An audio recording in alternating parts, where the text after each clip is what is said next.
호기심이라고 말하지요. 이 호기심이 있어서 우리 안에 배움의 욕구를 자극하고 탐구하길 원하는 열정들을 불러일으킵니다.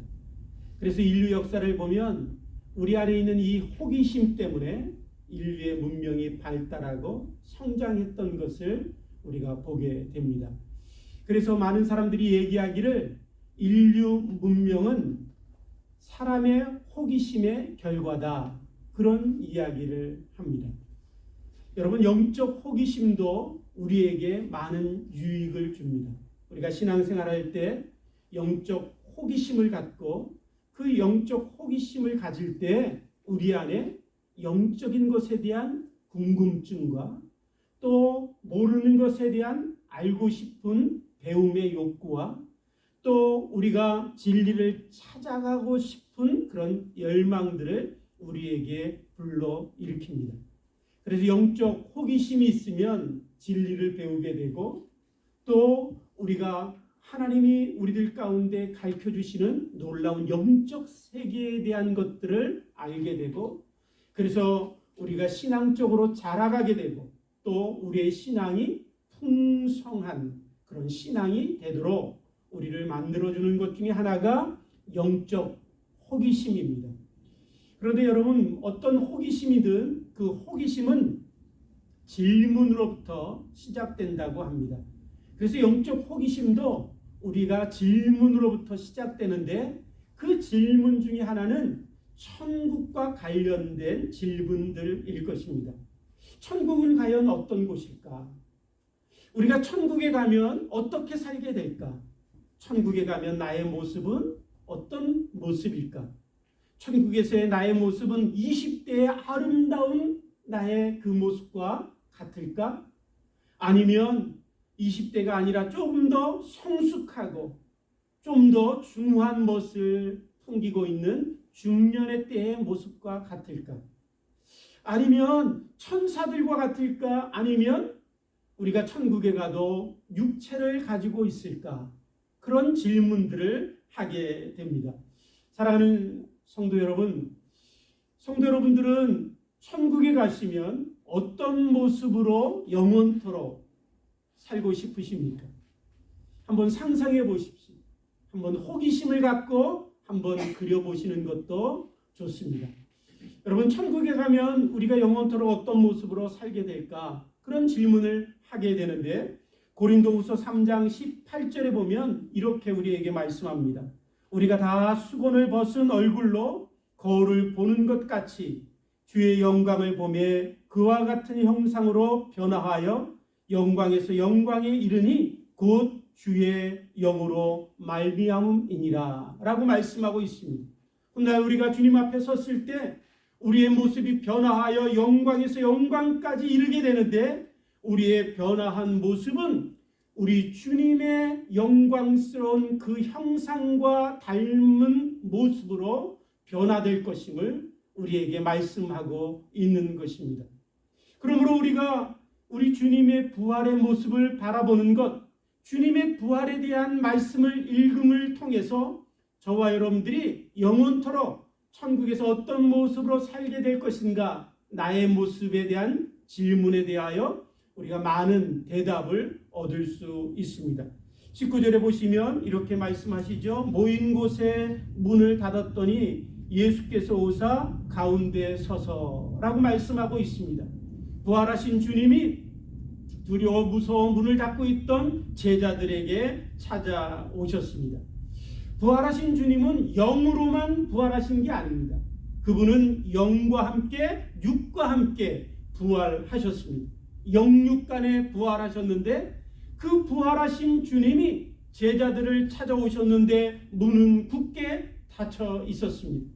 그럼에도 불구하고 주님은 그 문 닫힌 제자들이 숨어있는 그 집 안으로 그냥 들어오셨습니다. 영으로만 부활하신 것이 아니라 육체를 가졌음에도 불구하고 제자들이 숨어있는 그 집에 그냥 들어오셨다라는 것입니다. 여러분, 예수님은 영으로 부활하실 뿐만 아니라 육체도 갖고 부활하셨기에 부활하신 이후에도 제자들을 만나서 먹기도 하시고 마시기도 하셨습니다. 심지어는 예수님의 부활에 대한 의심을 가졌던 도마를 찾아오셔서는 도마에게 말씀하시기를 내 손가락으로 내 손을 만져보고 내 손을 내 옆구리에 넣어보아라.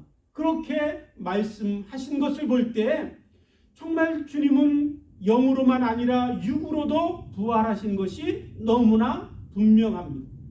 그럼에도 불구하고 육을 가지신 그 주님이 제자들이 숨어 두려워 떨고 있는 그 집 안으로 그냥 들어오셨다라는 것입니다. 그러니까 예수님의 육체는 이전의 육체와 달랐습니다. 이전의 육체와 다른 주님의 육체는 어떤 육체였냐면 물질을 초월한 육체였고 시간을 초월한 육체이셨습니다. 저와 여러분들도 훗날 예수님처럼 부활하여 영원히 천국에 살 때 우리의 영만 부활하는 것이 아닙니다. 우리의 육체도 함께 부활하여 우리의 육체도 함께 영원히 천국에서 살게 될 것입니다. 그때 우리가 가질 육체는 바로 부활하신 주님이 가지셨던 그 육체와 같은 육체를 우리가 입고 영원히 살게 될 것입니다. 그러니까 우리가 훗날 입게 될 그 육체는 어떤 육체냐면 물질을 초월한 육체입니다. 물질을 초월했다는 것은 공간의 지배를 받지 않는다라는 것입니다. 공간의 지배를 받지 않기 때문에 지금처럼 우리가 먼 이국 땅 미국에 와서 살면서 보고 싶고 그립고 사랑하는 사람들을 한국에서 이제 두고 올 우리들이 그들을 그리워하고 보고 싶지만 이제 공간에 떨어져 있어서 보지 못해야 하는 이 안타까움과 어려움들이 천국에서는 없다라는 것입니다.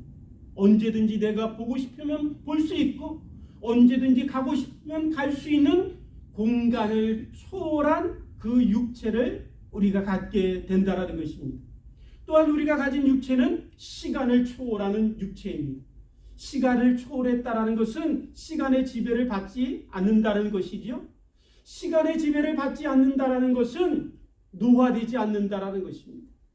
나이가 들지 않는다라는 것입니다. 그러니까 천국에서는 안티에이징 크림이 필요가 없어요. 비싼 돈 주고 사서 그거 바를 필요가 없습니다. 흔히 말하는 대로 화장하고 화장하다가 변장하고 변장하다가 분장하고 분장하다가 위장하고 위장하다가 포장한다. 그런 우리의 농담들이 있잖아요. 그럴 필요도 없다라는 것입니다. 우리가 하늘나라에 가면 그곳에서는 더 이상 우리에게 그런 농담이 필요 없는 놀라운 육체를 우리가 갖게 된다는 것입니다. 그래서 사도 바울은 고린도전서 15장 42절부터 44절 말씀에 보면 이렇게 부활하여 우리가 갖게 될 몸이 어떤 몸인가에 대해서 우리에게 말씀하기를 그 몸은 썩지 아니하고 욕되지 아니하고 건강하고 영광스러운 신령한 몸이다 라고 말씀하고 있어요. 우리가 흙으로 지어진 우리의 육체를 지금은 입고 있지만 훗날 아버지 앞에 섰을 때 아버지께서 우리에게 입혀주시는 그 육체는 어떤 육체냐면 썩지 아니하고 욕되지 아니하고 건강하고 영광스러워 신령한 육체를 아버지께서 우리에게 입혀주실 것임을 우리에게 말씀하고 계시는 것입니다. 그러므로 거기에서는 더 이상 육체의 연약함을 인한 아픔이 없습니다. 거기에서는 더 이상 육체의 아픔을 인한 고통도 없습니다. 사랑하는 성도 여러분, 그 놀라운 신령한 육체를 우리가 입게 될 것입니다. 그런데 그 신령한 육체에 놀라운 특징이 있는 것을 오늘 본문 말씀을 통해서 우리가 볼 수 있습니다. 그 신령한 육체, 그 육체에 갖고 있는 특징이 무엇일까? 20절에 보면 이런 말씀이 있죠. 이 말씀을 하시고 손과 옆구리를 보이시니, 예수님께서 부활하셔서 신령한 육체를 가지시고 제자들에게 찾아오셨는데 제자들에게 찾아오신 주님이 손과 옆구리를 제자들에게 보여주시는 것입니다.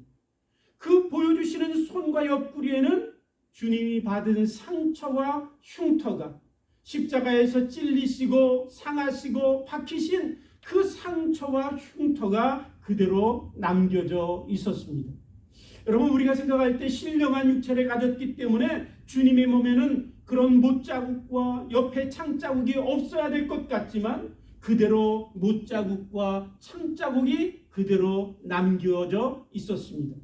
이 말씀처럼 우리가 훗날 신령한 몸을 갖게 될 때 그 신령한 몸은 어떤 특징이 있냐면 이 땅에서의 나의 몸과 내가 갖게 될 신령한 몸은 연관성이 있다라는 것입니다.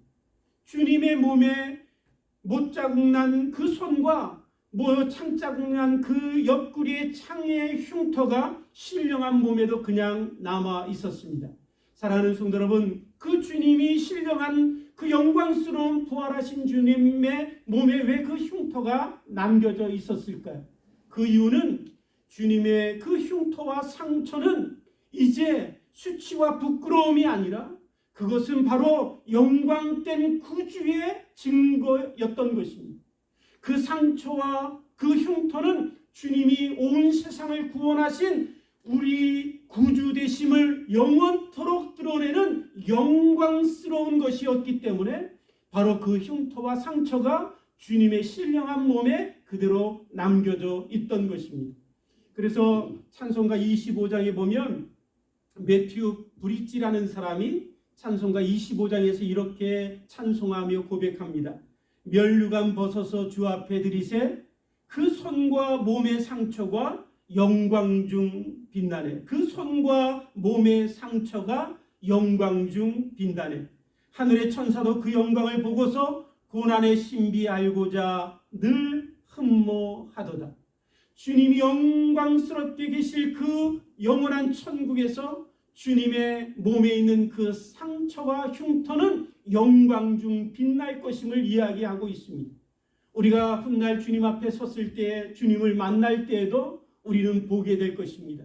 그분의 몸에 난 상처와 그분의 몸에 난 못자국과 그분의 몸에 난 옆구리의 창자국을 보며 영광 중 빛나는 그 주님 앞에 우리도 면류관을 벗어서 주님이 나의 구주 되심을 고백하며 찬송하게 될 것입니다. 사랑하는 성도 여러분, 우리 몸에도 살다 보니 흉터가 있지요. 그것이 어떤 흉터는 의미 없는 흉터일 수도 있고 또 어떤 흉터는 자랑스러운 흉터일 수도 있습니다. 또 어떤 흉터는 감추고 싶은 부끄러움의 흉터일 수도 있을 것입니다. 그런데 사도 바울은 갈라디아서 6장 17절 말씀에 이렇게 고백합니다. 이후로는 누구든지 나를 괴롭게 하지 말라. 내가 내 몸에 예수의 흔적을 가지고 있노라. 사도 바울의 자랑과 고백은 무엇이었냐면 내 안에 내 몸에 예수의 흔적을 나는 가지고 있다. 그렇게 자랑하고 있는 것입니다. 예수의 흔적은 사도 바울이 주님을 위하여 복음을 위하여 하나님의 나라를 위하여 헌신하고 수고할 때 핍박과 고난과 어려움을 통하여 받게 된 자기 몸에 남겨진 흔적과 상처와 흉터일 것입니다. 사도 바울은 그것을 자랑하고 있는 것입니다. 훗날 사도 바울은 영원토록 하나님 나라에서 그것이 그에게 영광과 자랑이 될 것입니다. 사랑하는 성도 여러분, 우리에게는 어떤 흉터가 있나요? 오늘 우리에게도 예수 그리스도를 위하여 헌신하고 수고하고 핍박받고 고난받으며 우리 몸에 남겨진 상처와 흉터가 있나요? 오늘 저와 여러분들이 우리 몸에 남겨진 예수의 흔적이 있게 되길 원합니다. 우리가 이 땅을 떠나기 전에 우리 몸에 예수의 흔적이 남아서 우리도 훗날 신령한 몸을 입었을 때 내 몸에 남겨져 있는 그 예수의 흔적을 인하여 우리의 영원한 자랑이 되고 우리의 영원한 영광이 되었으면 좋겠습니다. 그런 놀라운 축복이 저와 여러분들 가운데 있게 되기를 주님의 이름으로 축복합니다. 예수님께서 제자들에게 찾아오셔서 그 영광스러운 손과 옆구리를 보여주셨습니다. 그 영광스러운 손과 옆구리를 보여주시면서 제자들에게 21절에 보니까 이렇게 말씀하십니다. 너희에게 평강이 있을지어다. 너희에게 평강이 있을지어다. 여러분, 평강이라는 단어는 샬롬, 우리가 너무나 잘 아는 단어이죠. 인사말로 샬롬이라고 하는 그 단어가 평강입니다. 그런데 이 평강은 어떤 의미냐면 우리에게 모든 것이 온전하게 충만하게 다 있어서 하나도 부족함이 없는 상태, 그 상태를 샬롬, 평강이라고 이야기합니다. 만복을 다 받아서 그 복이 충만하여 온전하여 부족함이 없어서 기쁨과 즐거움으로 가득한 상태, 그 상태가 바로 샬롬, 평강의 상태입니다. 그렇다면 그 상태가 우리에게 어떻게 주어질 수 있을까요? 여러분, 그 놀라운 만복을 받아서 부족함이 없는 상태는 만복의 근원 되신 하나님이 내게 오시기 전까지는 결코 이루어질 수 없는 것입니다. 오직 하나님이 내게 오셔서 내게 온전하게 임재하실 때만이 인간은 평강을 누릴 수 있습니다. 그래서 우리가 성탄절날 우리에게 주신 하나님의 말씀을 보시면 하나님이 인간의 몸을 입으시고 이 땅에 오실 때 그분의 이름은 임마누엘이셨습니다. 하나님이 우리와 함께 하신다. 임마누엘 하나님 대신 그분이 이 땅에 오실 때에 천군 천사들이 노래하며 찬양하지요. 지극히 높은 곳에서는 하나님께 영광이요, 땅에서는 하나님의 기뻐하심을 입은 자들에게 평화로다 라고 찬양합니다. 여러분, 하나님이 우리들 가운데 임재하시고 임마누엘의 놀라운 축복이 주어질 때 인간은 평강과 평화를 누릴 수 있는 것입니다. 그럼에도 불구하고 우리는 이 땅을 살아가면서 평강을 인간 스스로 만들 수 있을 거라고 착각하며 살아가고 있습니다. 우리가 인간이 노력하고 애쓰고 수고하면 평화를 만들 수 있다라고 착각합니다.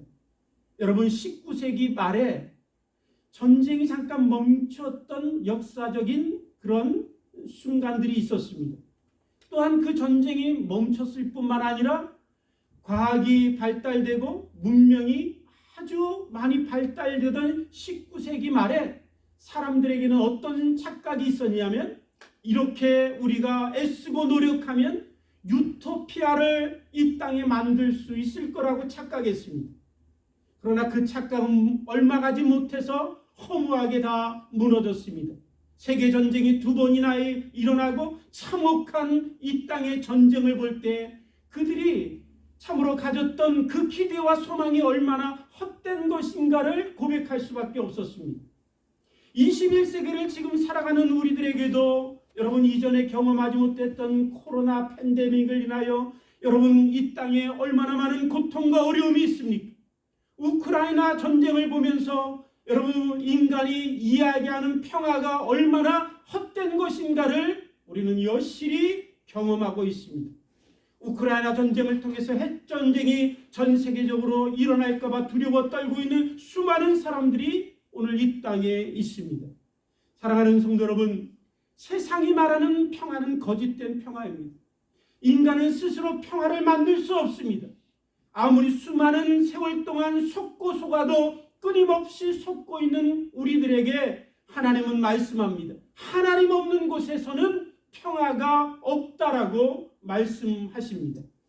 여러분, 에스키모들이 늑대를 잡는 방법이 있다고 합니다. 에스키모 있죠? 에스키모 사람들이 늑대를 잡는 방법이 있는데 늑대를 어떻게 잡냐면 날카로운 칼이 있는데 그 날카로운 칼에 동물 피를 묻히고 얼린다고 합니다. 그러고 나서 또 피를 묻히고 또 얼립니다. 그러고 나서 그 칼을 늑대들이 잘 출몰하는 곳에 가서 이렇게 세워놓으면 늑대들이 와서 그 피냄새를 맡고 거기를 핥는다고 합니다. 이렇게 핥다 보면 그 예리한 칼날이 늑대의 혀를 베는 거예요. 그런데 그 늑대들이 계속 핥는데 왜 핥느냐면 그 차가운 얼어있는 그 피를 핥다 보면 이 혀가 마비가 돼서 자기들이 핥으면서도 피를 흘리는지 모르고 계속 핥는다고 합니다. 그러면 계속 핥다 보면 자기의 피를 흘리잖아요. 그런데 그 피가 맛있어서 또 핥고, 그러면서 계속 자기 피를 흘리는데 자기 피를 계속 핥아 먹다 보면 늑대가 죽는다고 합니다. 사랑하는 성도 여러분, 세상 것은 다 그런 것입니다. 세상은 처음에는 우리에게 참으로 내 욕구를 만족시켜 줄 것 같고, 내 배고픔을 채워줄 것 같고, 나에게 쾌락과 즐거움을 줄 것 같은 그런 유혹이 우리에게 있습니다.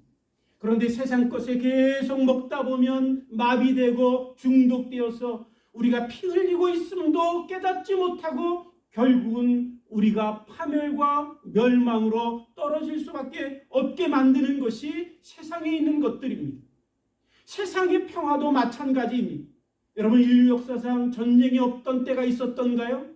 평화를 외치지 않았던 때가 있었던가요? 그럼에도 불구하고 오늘 이 땅을 살아가는 우리들은 끊임없이 사람이 평화를 만들 수 있다라고 착각하며 그것을 찾아 헤매고 있는 우리들의 모습을 보게 됩니다. 주님이 이 땅에 오셔서 요한복음 14장 27절에 이렇게 말씀하시죠. 평화를 너희에게 끼치노니 곧 나의 평안을 너희에게 주노라. 내가 너희에게 주는 것은 세상이 주는 것과 같지 아니하니라. 세상이 주는 평화와 다른 평화, 세상이 줄 수 없는 그 놀라운 평화를 주님이 우리에게 주신다라고 말씀하고 계십니다.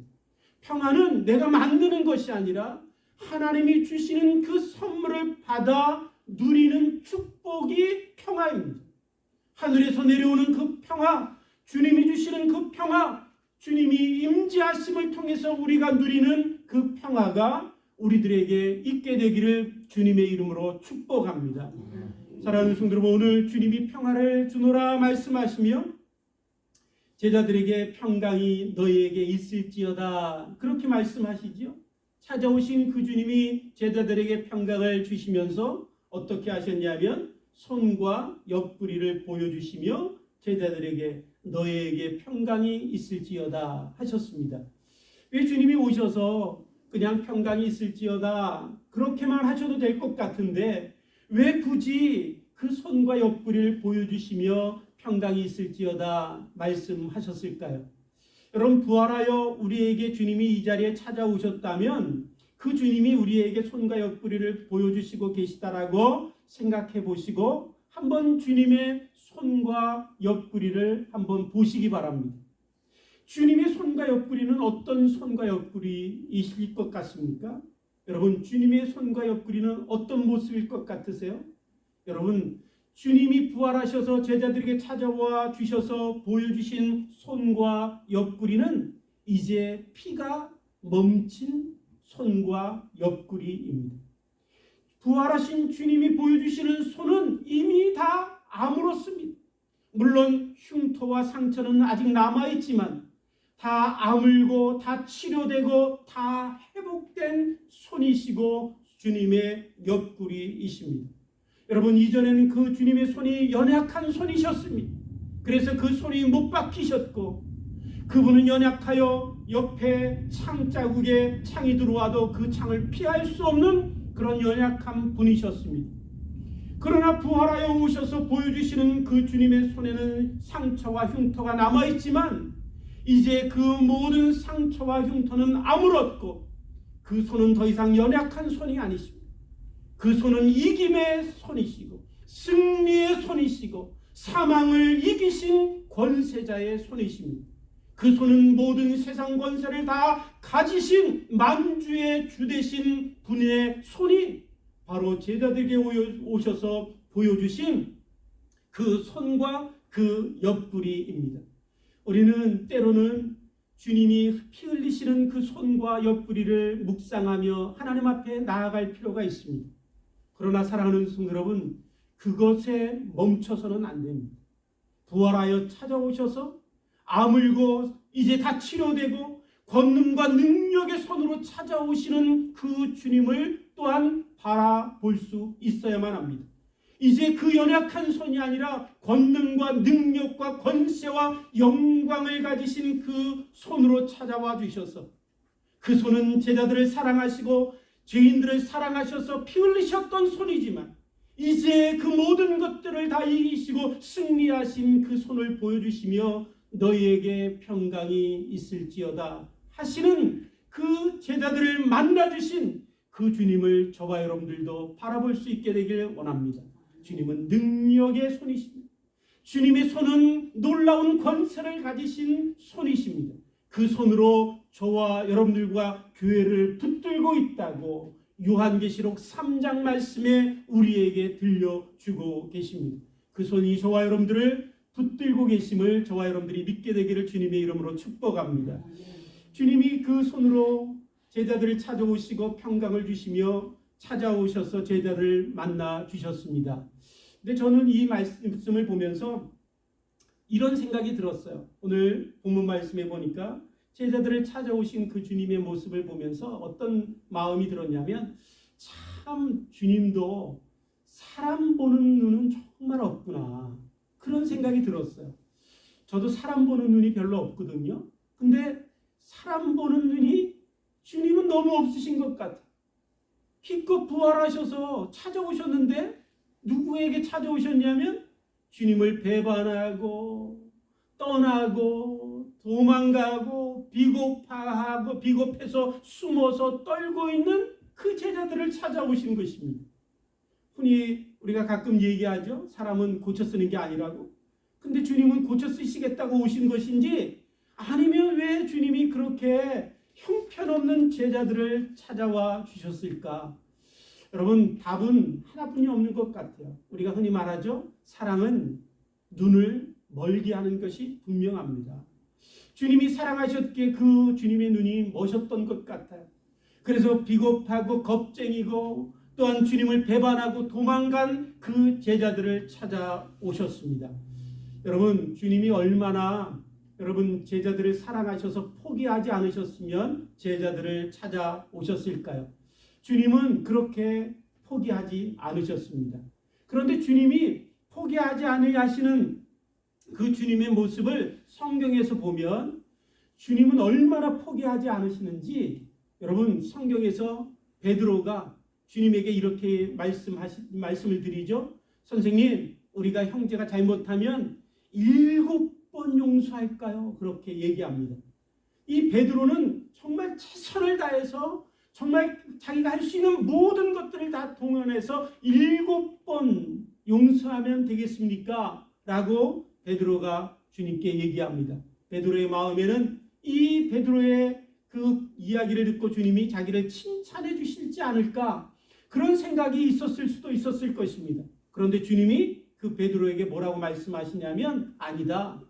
70번에 7번이래도 용서하고 포기하지 말라. 주님이 그 베드로에게 말씀하신 거예요. 그러니까 490번을 갔다가 돌아와서 용서해줘. 그러면 또 용서해주고 또 용서해주면 가서 잘못하고 또 돌아오고 490번을 반복할지라도 포기하지 말고 용서하라. 주님이 말씀하시는 거예요. 여러분 주님은 그렇게 우리에게 포기하지 않으시는 분이십니다. 그러니까 참으시고 인내하시고 포기하지 않고 다가오시는 주님이 우리 주님이십니다. 오늘 아침에 해가 떴지요. 해가 뜨면 우리 어떤 생각하나요? 여러분 해가 뜨고 이 하루가 오늘 이제 진행되는 동안에 이 세상에서 어떤 일들이 일어나나요? 끊임없이 싸움과 시기와 미움과 여러분 타락과 부패와 썩어진 냄새들이 끊임없이 풍기는 이 하루일 것입니다. 그럼에도 불구하고 태양이 오늘 떴습니다. 오늘 이 세상을 환하게 밝히고 있습니다. 왜 그럴까요? 하나님이 아직도 이 땅을 포기하지 않으셨기 때문에 그렇습니다. 태양이 뜨는 것은 하나님이 아직도 이 땅을 사랑하시기 때문에 그렇습니다. 오늘도 그 빛을 통하여 이 세상을 볼 수 있는 것, 그것은 하나님이 아직도 이 세상을 사랑하시기 때문에 그렇습니다. 하나님은 결코 포기하지 않으시는 분이십니다. 제자들을 포기하지 않으신 그 주님이 저와 여러분들도 포기하지 않으시는 것을 믿게 되기를 주님의 이름으로 축복합니다. 우리가 끊임없이 하나님 앞에 돌이키고 하나님 앞에 나아가기만 하면 그분은 우리를 싸매주시고 우리를 고치시고 우리를 치료해 주시고 우리를 새롭게 하셔서 주의 일들의 놀라운 사명을 감당케 하시는 그런 놀라운 축복으로 우리를 붙들어 주시는 것을 저와 여러분들이 믿게 되기를 주님의 이름으로 축복합니다. 그런데 이렇게 찾아오신 주님이 제자들에게 뭐라고 말씀하시냐면 이렇게 말씀하시죠. 아버지께서 나를 보내신 것 같이 나도 너희를 보내노라. 하나님이 이 세상을 포기하지 않으셔서 어떻게 하셨냐면 아들을 이 땅에 보내셨습니다. 아들 대신 예수님이 이 땅에 오셔서 제자들을 만나시고 제자들을 이 땅에 파송하십니다. 왜요? 이 땅을 아직 포기하지 않으셨기 때문에 그렇습니다. 주님이 제자들을 만나시고 제자들을 포기하시지 않고 찾아오신 이유는 또 제자들을 통하여 세상을 포기하지 않으시고 구원하시길 원하시는 그 마음으로 제자들을 찾아오시는 것입니다. 부활하신 주님이 저와 여러분들을 찾아오시죠. 그 찾아오셔서 저와 여러분들을 포기하지 아니하시는 그 놀라운 은혜로 우리와 함께해 주십니다. 왜 우리를 포기하지 않으실까요? 단지 나만 사랑해서 저와 여러분들에게 부활의 주님이 찾아오셨을까요? 여러분, 부활의 주님이 저와 여러분들을 찾아오신 이유는 저와 여러분들의 옆에 있는 사람들을 포기하지 않으셨기 때문에 그렇습니다. 우리 마음이 아유 저 왼수 귀신이 있으면 잡아가지도 않나? 그럴 사람일지라도 하나님이 저와 여러분들을 포기하지 않으셨다라는 것은 내 옆에 있는 저 왼수도 포기하지 않으셨다라는 것입니다. 하나님이 아들을 보내신 것처럼 오늘도 저와 여러분들을 이 땅을 향하여 보내시고 계십니다. 하나님이 아들을 보내실 때 그 아들을 이 땅에 홀로 두지 아니하셨습니다. 하나님은 아들을 보내신 후에 끊임없이 하나님의 말씀 가운데 순종하는 그 아들과 함께해 주셨습니다. 그래서 요한복음 8장 29절에 보면 내가 혼자 있는 것이 아니요 나를 보내신 이가 나와 함께 계심이라. 예수님은 끊임없이 고백했습니다. 아버지께서 나와 함께 계십니다. 아버지께서 나와 함께 계십니다. 파송하신 그 아들과 하나님은 함께 계셨고 그 아들이 하나님 아버지의 뜻을 따라 사명을 감당할 때 하나님은 그 아들을 끊임없이 함께 하시며 지키시고 보호해 주셨습니다. 그래서 성경의 말씀에 보면 이런 말씀이 있습니다. 그들이 예수를 잡고자 하나 손을 대는 자가 없으니 이는 그의 때가 아직 이르지 아니함이로라 라고 말씀하고 있어요. 끊임없이 예수님을 잡아 죽이고자 유대인들이 달려들고 술수와 방법과 힘과 모든 것들을 다 동원했지만 예수님께 손 하나 댈 수 없었습니다. 왜요? 하나님이 함께 하시고 아들을 지키시고 보호해 주셨기 때문에 그렇습니다.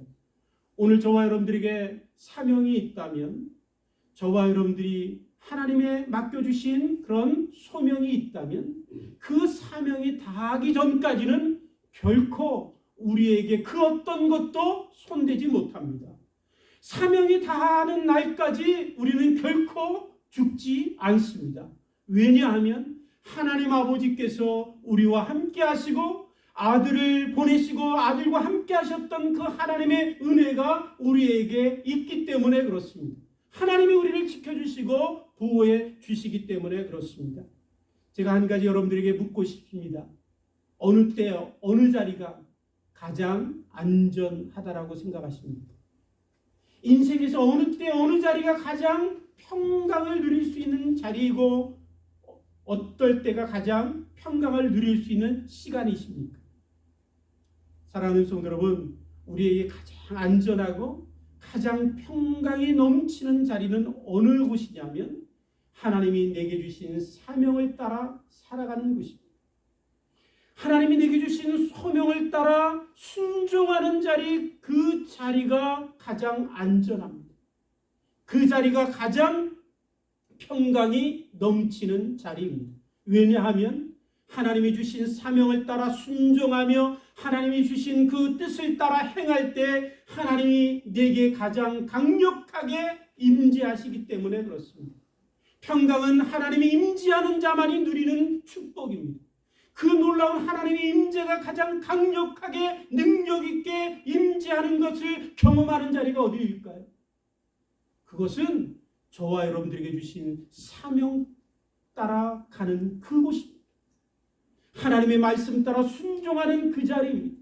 사람들이 보기에는 위험하게 보이고, 사람들이 보기에는 거기가 평화가 없게 보이고, 사람들이 보기에는 거기는 안 될 것 같은 곳일지라도 우리가 하나님이 주신 사명 따라 살아가고 사명 따라 순종하며 달려가면 그곳이 그 어디나 하나님이 임재하시는 곳이고, 하나님이 나를 지켜주시는 곳이고, 그것이 내게 임하는 놀라운 평강의 자리가 되는 것입니다.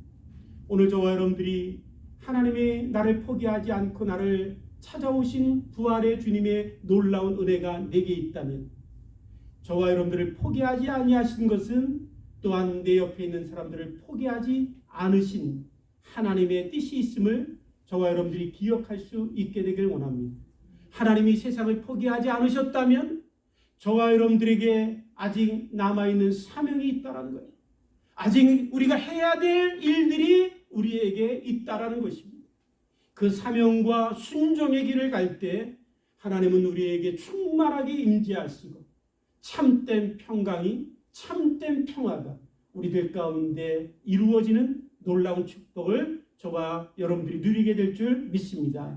그 놀라운 축복이 저와 여러분들에게 있어서 평화로다 하늘에서 내려오네, 그 놀라운 찬송과 고백으로 우리가 하나님을 섬겨갈 수 있는 저와 여러분들이 되기를 주님의 이름으로 축복합니다. 함께 기도하시겠습니다. 하나님 아버지 감사합니다. 주의 놀라운 은혜 가운데 우리를 결코 포기하지 아니하시고 우리를 찾아와 주셔서 구원해 주시고, 오늘도 하나님 아버지 앞에 나와 예비하며 경배하며 주님을 섬기게 하여 주시니 감사합니다. 우리의 모든 삶 가운데 늘 주님으로 충만하게 임재하여 주셔서 주님의 놀라운 임재를 인하여 평강을 누리게 하시고 우리에게 주신 사명과 소명을 따라